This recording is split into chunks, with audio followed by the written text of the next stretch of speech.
Conjugare, Centro Português de Apoio à Pesquisa Científica e à Cultura. Acreditamos que as ciências e as artes mudam o mundo. O conhecimento transforma, e isso nos motiva. Sexto ciclo ibero-americano de diálogos contemporâneos com o tema História, Poder e Sociedade. Oi, tudo bem? Me chamo Marcos, sou estudante de mestrado em Gestão Integrada do Território da Universidade Vale do Rio Doce, situado em Governador Valadares, Estado de Minas Gerais, Brasil, e mantida pela Fundação Percival Farquhar. Sou formado em administração aqui mesmo na Univale, mas também sou formado em matemática e trabalho como professor em uma escola de educação básica aqui na minha cidade. Também sou estudante e apreciador da gastronomia. Tendo como tema central do mestrado o território e palavras como migração, apropriação, estando tão evidentes atualmente, é importante lembrar que quando movimentamos, mudamos de território ou migramos, levamos não só o corpo físico, mas também nossos costumes, valores, a nossa cultura, a nossa comida, a nossa maneira de preparar. E assim, novos sabores, pratos, costumes gastronômicos invadem cada vez mais territórios através da globalização. A culinária italiana é conhecida mundialmente por sua riqueza de sabores e tradições. Dentre os muitos pratos que conquistaram os paladares globais, o fettuccine Alfredo se destaca como uma das receitas mais populares, principalmente nos Estados Unidos. Contudo, o prato consumido na América é frequentemente servido com creme de leite, pouco tem a ver com a versão original italiana. A frase, não adianta colocar creme de leite e chamar de fettuccine Alfredo, reflete a discrepância entre as versões italianas e americanas do prato, sendo fundamental compreender as origens, as adaptações e as implicações culturais dessa transformação. Sendo assim, é proposto analisar as diferenças entre o fettuccine Alfredo autêntico, tal como preparado na Itália, e a versão americana, popularizada por meio do uso do creme de leite, que altera substancialmente a essência da receita. Quando há a adição do creme de leite, o fettuccine Alfredo perde as características originais do prato italiano. Além disso, a popularização dessa versão nos Estados Unidos gerou uma percepção equivocada sobre o prato original, que passou a ser considerado uma invenção americana, embora suas origens sejam italianas. A comparação entre o fettuccine Alfredo italiano e a versão americana é relevante não apenas para a preservação das tradições gastronômicas italianas, mas também para a compreensão das transformações que ocorrem quando a culinária atravessa fronteiras culturais. A confusão entre as versões autêntica e a modificada do prato é um reflexo da globalização, que muitas vezes transforma receitas autênticas em adaptações comerciais, sem considerar as raízes culturais. Este estudo pretende, portanto, resgatar a verdadeira história do fettuccine Alfredo, destacando sua simplicidade, autenticidade italianas, ao mesmo tempo em que analisa a visão americana do prato, muitas vezes distorcida pela inclusão de ingredientes como creme de leite, frango, ervas, temperos, e não fazem parte da receita original. O fettuccine Alfredo tem suas origens na Itália, mais precisamente em Roma, onde foi criado no início do século XX, por Alfredo di Lelio. A receita original consiste em fettuccine fresco servido com uma mistura de manteiga e queijo parmesão, sem adição de creme de leite. A combinação resultava em um prato cremoso e delicado, que conquistou rapidamente o público local. A versão mais simples e menos calórica, sem o creme, é vista por muitos como o verdadeiro fettuccine Alfredo.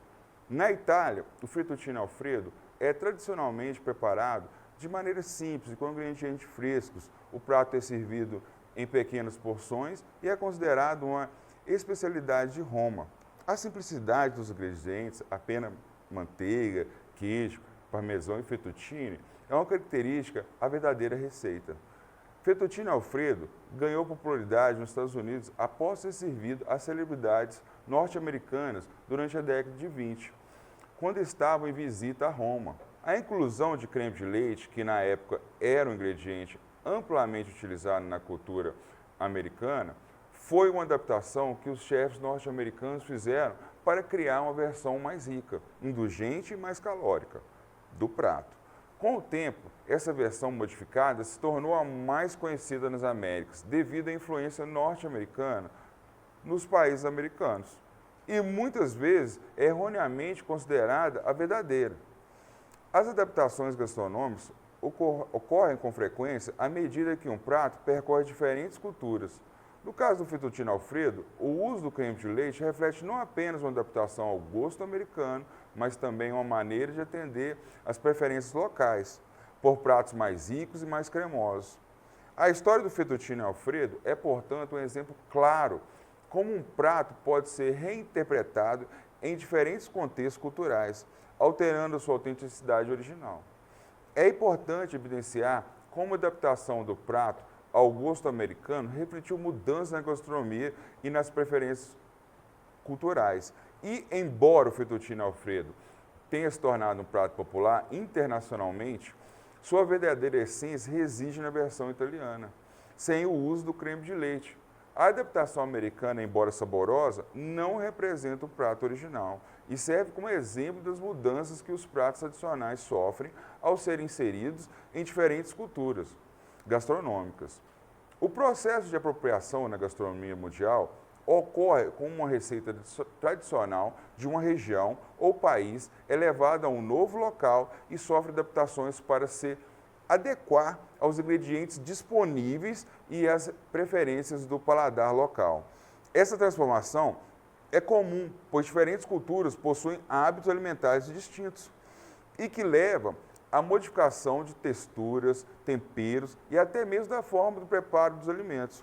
Um exemplo claro é o fettuccine Alfredo, cuja versão original italiana, feita apenas com manteiga, queijo e parmesão, foi alterada nos Estados Unidos, com a adição de creme de leite, tornando-se mais rico, muito mais calórico e indulgente para atender o gosto americano. Dessa mesma forma, pratos como sushi japonês foram modificados no Ocidente, dando origem ao California Roll, que utiliza abacate e carne para tornar a receita mais acessível ao paladar ocidental. Outro exemplo é a pizza italiana, que nos Estados Unidos ganhou uma versão mais espessa, carregada de queijo e ingredientes, como também a Deep Dish Pizza de Chicago. Essa é uma mudança que reflete não apenas uma adaptação culinária, mas também a forma como a globalização influencia a gastronomia, criando novas versões dos pratos originais e muitas vezes levando à sua descaracterização.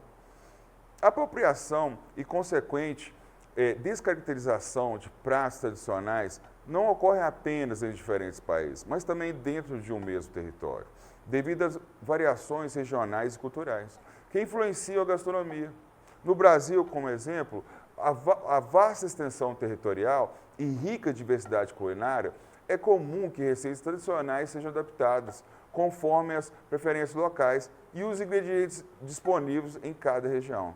Exemplos notáveis dessa transformação incluem o queijo Minas, que apesar de ter sido origem em Minas Gerais, é atualmente produzido em estados como Rio de Janeiro, Goiás e muitos outros, apresentando variação de sabor e textura. Da mesma forma, pratos icônicos como a galinha com arroz, o tutu mineiro, o feijão tropeiro, a galinha com quiabo, o acarajé, a peixada, a muqueca, a feijoada, o açaí, o churrasco gaúcho, sofrem modificações ao longo do tempo, para melhor atender os paladares das populações locais.